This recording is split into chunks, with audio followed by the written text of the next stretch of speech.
গত পর্বে আমরা জেনেছি কিভাবে কঙ্কন আর বাবুরা ক্রমাগত ধনী হয়ে উঠছে। এই পর্বে আমরা জানব শ্রীহরির বিরুদ্ধে পুলিশের কাছে নালিশ করায় কী ফল হল। গল্পে শোনা যায় যমজ ভাইয়ের ক্ষেত্রে যমদূতেরা রামের বদলে শ্যামকে লইয়া যায়, শ্যামের বদলে আসিয়া ধরে রামকে। তাদের অনুকরণে হইলেও ক্ষেত বিস্তৃততর করিয়া লইয়া রাম অপরাধ করিলে মানুষ অতি বুদ্ধিবশত প্রায় শ্যামকে লইয়া টানাটানি করে। পুলিশও মানুষ, সুতরাং এক্ষেত্রেও তাহার ব্যতিক্রম হইল না। পরদিনই একটা পুলিশ তদন্ত হইয়া গেল। অনিরুদ্ধ আক্রোশের কারণ দেখাইয়া চিরুপালকে সন্দেহ করিলেও পুলিশ আসিয়া মাঠ আগলদার সতীশ বাউরির বাড়ি খানাতল্লাশ করিয়া সব তছনছ করিয়া তাহাকে টানিয়া আনিল। ঘণ্টার পর ঘণ্টা লোকটাকে জেরায় নাজেহাল করিয়া অবশেষে ছাড়িয়া দিল। অবশ্য অনিরুদ্ধের সন্দেহ অনুযায়ী একবার চিরুপালের খামার বাড়িটাও ঘুরিয়া দেখিল, কিন্তু সেখানে 2 বিঘা জমির আধ পাকা ধানের একগাছি খড়ও কোথাও মিলিল না। পুলিশ আসিয়া গ্রামের চণ্ডীমণ্ডপেই বসিয়াছিল। গ্রামের মণ্ডল মাতব্বরেরাও আসিয়া চন্দ্রমণ্ডলের নক্ষত্র সভাসদদের মতো চারিপাশে চমকাইয়া বসিয়া উত্তেজিতভাবে ফিসফিস করিয়া পরস্পরের মধ্যে কথা বলিতেছিল। চিরুপাল বসিয়াছিল পুলিশের অতি নিকটেই এবং অত্যন্ত গম্ভীরভাবে। তাহার আকর্ণ বিস্তৃত মুখগহ্বরের পাশে চোয়ালের হাড় 2টি কঠিন ভঙ্গিতে উঁচু হইয়া উঠিয়াছিল। অনিরুদ্ধ সম্মুখে উবু হইয়া বসিয়া মাটির দিকে চাহিয়া কত কি ভাবিতেছিল। তদন্ত শেষে পুলিশ উঠিল, সঙ্গে সঙ্গে অনিরুদ্ধও উঠিল। সে চাহিয়া না দেখিয়াও স্পষ্ট অনুভব করিতেছিল যে সমস্ত গ্রামের লোক কঠিন প্রতিহিংসা তীক্ষ্ণ দৃষ্টিতে তাহারই দিকে চাহিয়া আছে। প্রত্যক্ষ যন্ত্রণা সহ্য করা যায়, নিরুপায় হইয়া মানুষকে সহ্যও করিতে হয়, কিন্তু যন্ত্রণারও ভাবী ইঙ্গিত বা নিষ্ঠুর কল্পনা মানুষের পক্ষে অসহ্য। সে পুলিশের পিছন পিছন উঠিয়া আসিল। পুলিশ চলিয়া যাইতেই চণ্ডীমণ্ডপে প্রচণ্ড কলরব উঠিল। সমবেত জনতার প্রত্যেকে আপন আপন মন্তব্য ঘোষণা আরম্ভ করিল। কেহ কাহারও কথা শোনে না দেখিয়া প্রত্যেকে আপন কণ্ঠস্বরকে যথাসম্ভব উচ্চগ্রামে লইয়া গেল। সদ্গোপ সম্প্রদায়ের কেহই অবশ্য শ্রীহরি ঘোষকে সুনজরে দেখে না, কিন্তু অনিরুদ্ধ কর্মকার যখন পুলিশে খবর দিয়া তাহার বাড়ি খানাতল্লাশ করাইল, বাড়িতে পুলিশ ঢুকাইয়া দিল, তখন অপমানটাকে তাহারা সম্প্রদায়গত করিয়া লইয়া বেশ উত্তেজিত হইয়া উঠিয়াছে। বিশেষ করিয়া সেদিন অনিরুদ্ধের সমাজকে উপেক্ষা করার ঔদ্ধত্যজনিত অপরাধের ভিত্তির উপর আজিকার ঘটনাটা ঘটিবার ফলে বিষয়টা গুরুত্বে রীতিমতো বড় হইয়া উঠিয়াছে। দেবনাথ ঘোষের গলাটা যেমন তীক্ষ্ণ তেমনই উচ্চ। এ গ্রামে সকল কলরবের ঊর্ধ্বে তাহার কণ্ঠস্বর শোনা যায়। সে 2 অর্থেই। চাষির ঘরে দেবনাথ যেন ব্যতিক্রম। তীক্ষ্ণধী বুদ্ধিমান যুবক দেবনাথ। তাহার ছাত্রজীবনে সে কৃতী ছাত্র ছিল, কিন্তু আর্থিক অসাচ্ছল্য এবং সাংসারিক বিপর্যয় হেতু ম্যাট্রিক ক্লাস হইতে তাহাকে পড়া ছাড়িতে হইয়াছে। সে এখন এই গ্রামেরই পাঠশালার পণ্ডিত। গ্রাম্য জীবনের ব্যবস্থা শৃঙ্খলার বহু তথ্য সে ব্যগ্র কৌতূহলে অনুসন্ধান করিয়া জানিয়াছে। সে বলিতেছিল, কামার ছুতোর নাপিত কাজ করব না বললেই চলবে না, কাজ করতে তারা বাধ্য। শ্রীহরি কেবল তেমনি গম্ভীরভাবে দাঁতে দাঁত চাপিয়া বসিয়াছিল। এতখানি যে হইবে সে তাহা ভাবিতে পারে নাই। ওদিকে শ্রীহরির খামার বাড়িতে শুকাইতে দেওয়া ধান পায়ে পায়ে ওলট পালট করিয়া দিতে দিতে ছিরুর মা অশ্লীল ভাষায় গালাগালি ও নিষ্ঠুরতম আক্রোশে নির্মম অভিসম্পাত দিতেছিল অনিরুদ্ধকে। অন্যদিকে অনিরুদ্ধের বাড়িতে পদ্ম উৎকণ্ঠিত দৃষ্টিতে পথের দিকে চাহিয়া বাহির দরজাটিতেই দাঁড়াইয়াছিল। থানা পুলিশকে তাহার বড় ভয়। ছিরুর মায়ের অশ্লীল গালিগালাজ এবং নিষ্ঠুর অভিসম্পাতগুলি এখান হইতে স্পষ্ট শোনা যাইতেছিল। চিরুপালের বাড়ি এবং তাহাদের বাড়ির মধ্যে ব্যবধান মাত্র একটা পুকুরের এপার ওপার। শব্দ তেরছা ভাসিয়া আসে। পথটা 3 পার বেড় দিয়া খানিকটা ঘুরপথ। গালাগালি শুনিয়া পদ্মের মুখখানা থমথমে হইয়া উঠিয়াছিল। পদ্ম দুরন্ত মুখরামে। গালিগালাজ অভিসম্পাত সেও অনেক জানে। সে কাহারও স্পষ্ট নামোল্লেখ না করিয়া তাহাদের অবস্থার সহিত মিলাইয়া এমনভাবে অভিসম্পাত দিতে পারে যে শব্দভেদী বাণের মতো উদ্দিষ্ট ব্যক্তিটির একেবারে বুকে গিয়া আমূল বিধিয়া যায়। কিন্তু আজ দারুণ উৎকণ্ঠায় কে যেন গলা চাপিয়া ধরিয়াছে। এই সময় অনিরুদ্ধ আসিয়া বাড়ি ঢুকিল। অনিরুদ্ধকে দেখিয়া গভীর আশ্বাসে সে স্বস্তির একটা দীর্ঘ নিঃশ্বাস ফেলিল। পরমুহূর্তেই চোখ মুখ দীপ্ত করিয়া বলিল, শুনছ তো, আমিও এইবার গাল দেব কিন্তু। অনিরুদ্ধের অবস্থাটা তখন ঠিক শীতের বরফের মতো অনুতপ্ত, স্থির ও কঠিন। সে রুক্ষ কণ্ঠে বলিল, না, গাল দিতে হবে না, ঘরে চল। পদ্ম ঘরের দিকে আসিতে আসিতে বলিল, না, শুধু শুধু ঘরে যাব? কানের মাথা খেয়েছ? গালাগালগুলো শুনতে পাচ্ছ না? তবে যা, গাল দিগে, গলা ফাটিয়ে চিৎকার কর গিয়ে, মর গিয়ে। পদ্ম গজগজ করিতে করিতে গিয়া ভাড়ার ঘর হইতে তেল বাহির করিয়া আনিয়া বলিল, কি খোয়ারটা আমার করছে শুনতে পাচ্ছ না তুমি? পদ্ম ও অনিরুদ্ধ নিঃসন্তান, তাই ছিরুর মা অনিরুদ্ধের নিষ্ঠুরতম মৃত্যু কামনা করিয়া পদ্মের জন্য কদর্যতম অশ্লীলতম ভবিষ্যৎ উপজীবিকার নির্দেশ দিয়া অভিসম্পাত দিতেছে। তেলের বাটি পাশে রাখিয়া সে স্বামীর একখানা হাত টানিয়া লইয়া তাহাতে তেল মাখাইতে বসিল। কর্কশ ও কঠিন হাত, আগুনের আঁচে রোমগুলি পুড়িয়া কামানো দাড়ির মতো করকরে হইয়া আছে। শুধু হাত নয়, হাত, পা, বুক, মোট কথা সম্মুখভাগের প্রায় অনাবৃত অংশটাই এমনই দগ্ধ রোম। তেল দিতে দিতে পদ্ম বলিল, বাব্বা, হাত পা নয়, যেন উখো। অনিরুদ্ধ সে কথায় কান্না দিয়া বলিল, আমার গুপ্তিটা বের করে বেশ করে মেজে রাখবি তো। পদ্ম স্বামীর মুখের দিকে চাহিয়া বলিল, আমারও দা আছে, কাল মেজে ঘষে শান দিয়ে রেখেছি, নিজের গলায় মেরে একদিন দুখানা হয়ে পড়ে থাকবো কিন্তু। কেন?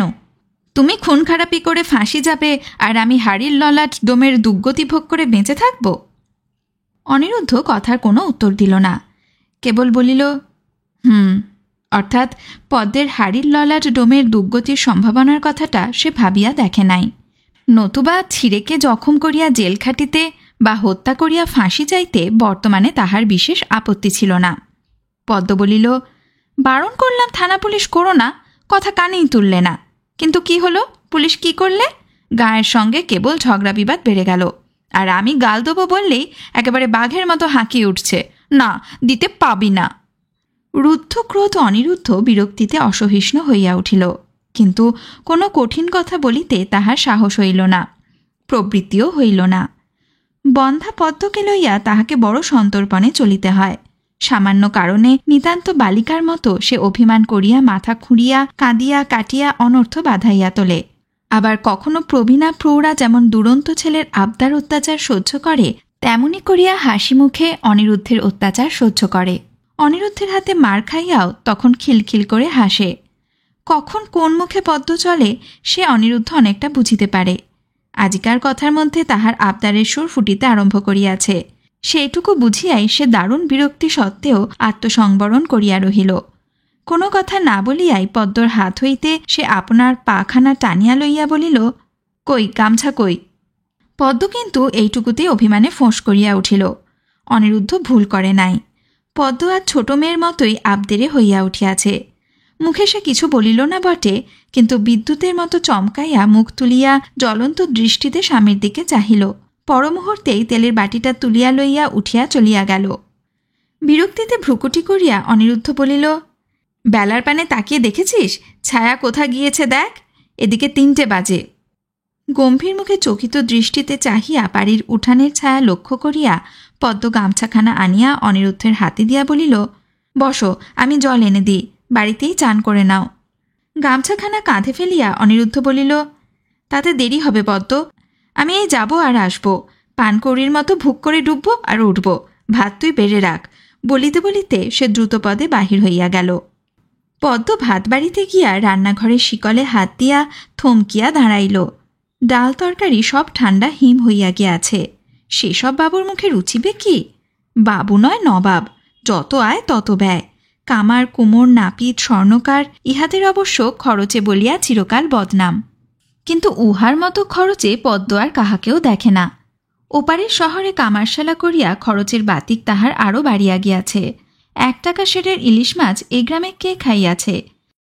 এখন গরম একটা কিছু না করিয়া দিলে নবাব কেবল ভাতে হাত করিয়াই উঠিয়া পড়িবে। খিড়কির ডোবাটার পারে পদ্ম প্রথম আশ্বিনে কয়েক ঝাড় পেঁয়াজ লাগাইয়াছিল। সেগুলো বেশ ঝাড়ে গোছে বড় হইয়া উঠিয়াছে। পেঁয়াজের শাক আনিয়া ভাজিয়া দিলে কেমন হয়? পদ্ম খিড়কির দিকে অগ্রসর হইয়াই লক্ষ্য করিল দুয়ারের পাশে কে যেন দাঁড়াইয়া আছে। সাদা কাপড়ের খানিকটা মধ্যে মধ্যে দেখা যাইতেছে। সে শিহরিয়া উঠিল। তাহার মনে পড়িয়া গেল গতকালের চিরুপালের সে বিভৎস হাসি। কয়েক পা পিছাইয়া আসিয়া সে প্রশ্ন করিল, কে কে দাঁড়িয়ে গো? সাড়া পাইয়া মানুষটি চকিত গতিতে ঘরে প্রবেশ করিল। পদ্ম আশ্বস্ত হইল। পুরুষ নয়, স্ত্রীলোক। পরমুহূর্তে সে স্তম্ভিত হইয়া গেল। এ যে চিরুপালের বউ। বয়স ৩০-৩২-এর বেশি হবে না। এককালে সুন্দরী ছিল সে, কিন্তু এখন অকাল বার্ধক্যে জীর্ণ এবং শীর্ণ। চোখে তাহার যত ক্লান্তি তত সকরুণ মিনতি। চিরুপালের বউ বিনা ভূমিকায় দুটি হাত জোর করিয়া সামনে দাঁড়াইয়া বলিল, ভাই কামার বউ। পদ্ম কোনো কথা বলিতে পারিল না। চিরুপালের বউকে সে ভালো করিয়াই জানে। এমন ভালো মেয়ে আর হয় না। কত বড় ভালো ঘরের মেয়ে সে, তাও পদ্ম জানে। তাহার কতখানি দুঃখ তা সে চোখে দেখিয়াছে, কানে শুনিয়াছে। চিরুপালের প্রহার সে দূর হইতে সচক্ষে দেখিয়াছে। তদুপরি চিরুর মায়ের গালিগালাজ সে নিত্যই শুনিতেছে। চিরুর বউ তাহার সম্মুখে আসিয়া ঈষৎ নত হইয়া বলিল, তোমার পায়ে ধরতে এসেছি ভাই। 2 পা পিছাইয়া গিয়া পদ্ম বলিল, না না না, সে কি? আমার ছেলে দুটিকে তোমরা গাল দিও না ভাই। যে করেছে তাকে গাল দিও। কি বলবো আমি তাতে? চিরুপালের 7টি ছেলের মধ্যে 2টি মাত্র অবশিষ্ট, তাও পৈতৃক গুপ্ত ব্যাধির বিষে জর্জরিত। একটি রুগ্ন, অপরটি প্রায় পঙ্গু। সন্তানবতী নারীদের উপর বন্ধা পদ্মের একটা অবচেতনগত হিংসা আছে। এই মুহূর্তে কিন্তু সে হিংসাও তাহার স্তব্ধ হইয়া গেল। সে আপনা আপনি কেবলই একটা দীর্ঘ নিঃশ্বাস ফেলিল। চিরুপালের স্ত্রী বলিল, তোমাদের অনেক ক্ষতি করেছে। চাষির মেয়ে, আমি জানি। তুমি ভাই এই টাকা কটা রাখো। বলিয়া সে স্তম্ভিত পদ্মের হাতে 2খানি 10 টাকার নোট গুঁজিয়া দিয়া আবার বলিল, লুকিয়ে এসেছি, তাই জানতে পারলে আমার আর মাথা থাকবে না। বলিয়াই সে দ্রুতপদে ফিরিল। দরজার মুখে গিয়া আবার একবার ফিরিয়া দাঁড়াইয়া হাত দুটি জোর করিয়া বলিল, আমার ছেলে দুটির কোনো দোষ নাই ভাই, আমি হাত জোর করে যাচ্ছি। পরমুহূর্তে সে খিড়কির দরজার ওপাশে অদৃশ্য হইয়া গেল। পদ্ম যেন অসার নিস্পন্দ হইয়া দাঁড়াইয়া রহিল। কিছুক্ষণ পরে তাহার এই স্তম্ভিত ভাব কাটিয়া গেল অদূরবর্তী একটা কোলাহলের আঘাতে। আবার একটা কোথায় গোলমাল বাঁধিয়া উঠিয়াছে। সকল কোলাহলের ঊর্ধ্বে একজনের গলা শোনা যাইতেছে। পদ্ম উৎকণ্ঠিত হইয়া উঠিল। অনিরুদ্ধ কি? না, সে নয়। তবে চিরুপাল? কান পাতিয়া শুনিয়া পদ্ম বুঝিল, না, এ চিরুপালের কণ্ঠস্বরও নয়। তবে সে দ্রুতপদে আসিয়া বাহির দরজার সম্মুখে পথের উপর নামিয়া দাঁড়াইল। এবার সে স্পষ্ট চিনিতে পারিল, এ কণ্ঠস্বর এ গ্রামের একমাত্র ব্রাহ্মণ বাসিন্দা হরেন্দ্র ঘোষালের। পদ্ম এবার নিশ্চিত ও নিশ্চিন্ত দুই হইল। মুখে খানিকটা ব্যঙ্গহাস্য দেখা দিল। হরেন্দ্র ঘোষালের মাথায় বেশ খানিকটা ছিট আছে, তাহাতে সন্দেহ নাই। গ্রামের সকলকে টেক্কা দিয়া তাহার চলা যায়। চিরুপাল সাইকেল কিনিলে সে সাইকেল এবং কলের গান দুই কিনিয়া ফেলিল। টাকা জোগাড় করিল জমি বন্ধক দিয়া। চিরুপাল নাকি রহস্য করিয়া একবার রচনা করিয়াছিল সে এবার ঘোড়া কিনিবে। হরেন্দ্র মান রক্ষার জন্য চিন্তিত হইয়া মায়ের সঙ্গে পরামর্শ করিয়াছিল, চিরুপাল ঘোড়া কিনিলে সে একটা হাতি কিনিবে। আজ আবার বামুনের কি রোগ মাথায় চাপিয়াছে কে জানে। পথে কোনো একটা ছোট ছেলেও নাই যে জিজ্ঞাসা করে। ঠিক এই সময় পদ্ম দেখিল অনিরুদ্ধ আসিতেছে। কাছে আসিয়া পদ্মের মুখের দিকে চাহিয়া সে হো হো করিয়া হাসিয়া উঠিল। পদ্ম বলিল, মরণ, হাসছ কেন? অনিরুদ্ধ হাসিয়া প্রায় গড়াইয়া পড়িল। যাক গেল, ব্যাপারটা বলে তবে তো মানুষে হাসে। এত চেঁচামেচি কিসের? হলো কি? হরু ঠাকুর এমন চেঁচাচ্ছে কেন? ঠাকুরকে ভারী জব্দ করেছে, হাতখানা কামিয়ে দিয়ে। আবার হাসিতে সে ভাঙিয়া পড়িল। বহু কষ্টে হাস্য সংবরণ করিয়া অনিরুদ্ধ বলিল, তারা নাপিত মহাধূর্ত। কাপড় ছাড়িয়া খাইতে বসিয়া এতক্ষণে অনিরুদ্ধ কোনো মতে কথাটা শেষ করিল। সেটা এই, তারানাপিত তাহাদের দেখাদেখি বলিয়াছে, ধান লইয়া গোটা বৎসর সমস্ত গ্রামের লোকের খৌরির কাজ সে করিতে পারিবে না। যাহাদের জমি নাই, হাল নাই, তাহাদের কাছে ধান পাওয়া যায় না। যাহাদের আছে তাহারাও সকলে দেয় না। সুতরাং ধান লইয়া খৌরির কারবার ছাড়িয়া সে নগদ কারবার শুরু করিয়াছে। হরু ঠাকুর কামাইতে গিয়াছিল, তারানাপিত পয়সা চাহিয়াছিল। খানিকটা বকাইয়া অবশেষে পয়সা দিব বলিয়াই হরু ঠাকুর কামাইতে বসে। অনিরুদ্ধ বলিল, তারা নাপিত, একে নাপিত ধূর্ত, তাই তারা। আধখানা কামিয়ে বলে, কই পয়সা দাও ঠাকুর।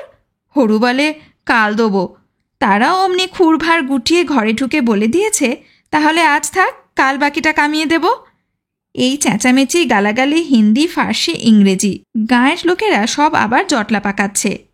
অনিরুদ্ধ আবার প্রবল কৌতুকে হাসিয়া উঠিল এবং সে হাসির তোড়ে তাহার মুখের ভাত ছিটাইয়া উঠানময় হইয়া গেল। পদ্মর খানিকটা সূচিবাতিক আছে, তাহার হাঁ হাঁ করিয়া উঠিবার কথা, কারণ সব উচ্ছিষ্ট হইয়া যাইতেছে। কিন্তু আজ সে কিছুই বলিল না। অনিরুদ্ধের এত হাসিতেও সে এতক্ষণের মধ্যে একবারও হাসে নাই। কথাটা অনিরুদ্ধের অকস্মাৎ মনে হইল। সে গভীর বিস্ময়ে পদ্মের মুখের দিকে চাহিয়া প্রশ্ন করিল, তোর আজ কি হলো বল দেখি? দীর্ঘশ্বাস ফেলিয়া পদ্ম বলিল, চিরুপালের বউ লুকিয়ে এসেছিল। কে? বিস্ময়ে অনিরুদ্ধ চকিত হইয়া উঠিল। চিরুপালের বউ গো।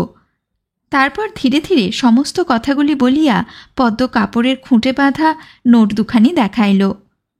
অনিরুদ্ধ নীরব হইয়া রহিল। পদ্ম আবার দীর্ঘ নিঃশ্বাস ফেলিয়া বলিল, আহা, মায়ের প্রাণ। অনিরুদ্ধ আরও কিছুক্ষণ স্তব্ধ হইয়া থাকিয়া অকস্মাৎ গা ঝাড়া দিয়া উঠিয়া পড়িল, যেন ঝাঁকি দিয়াই নিজেকে টানিয়া তুলিল। বলিল, বাবা, রাজ্যের কাজ বাকি পড়ে গিয়েছে, এইবার খেয়ে দিয়ে 1.5 ক্রোশ পথ ছুটতে হবে। পদ্ম কোনো কথা বলিল না। অনিরুদ্ধ হাত মুখ ধুইয়া মশলা মুখে দিয়া একটা বিড়ি ধরাইল এবং এক মুখ হাসিয়া বলিল, 1খানা নোট আমাকে দিয়ে দেখি। পদ্ম ভ্রুকুঞ্চিত করিয়া অনিরুদ্ধের মুখের দিকে চাহিল। অনিরুদ্ধ আরও খানিকটা হাসিয়া বলিল, লোহা আর ইস্পাত কিনতে হবে 5 টাকার। ছিঁড়ে শালাকে টাকা দিতে খদ্দেরের 5 টাকা ভেঙেছি। আর পদ্ম কোনো কথা না বলিয়া 1খানি নোট অনিরুদ্ধের মুখে ফেলিয়া দিল। অনিরুদ্ধ কুড়াইয়া লইয়া হাসিয়া বলিল, আমি নিজে মায়েরে বলছি, 1 টাকার 1 পয়সা বেশি খরচ করব না। কদিন খাই নাই তুই বল, অর্থাৎ মদ। তবু পদ্ম কোনো কথা বলিল না। অকস্মাৎ যেন অনিরুদ্ধের উপর তাহার মন বিরূপ হইয়া উঠিয়াছে। পরবর্তী পর্বে আমরা জানব কার ষড়যন্ত্রে আগুনে ভস্মীভূত হয়ে গেল কত মানুষের ঘর।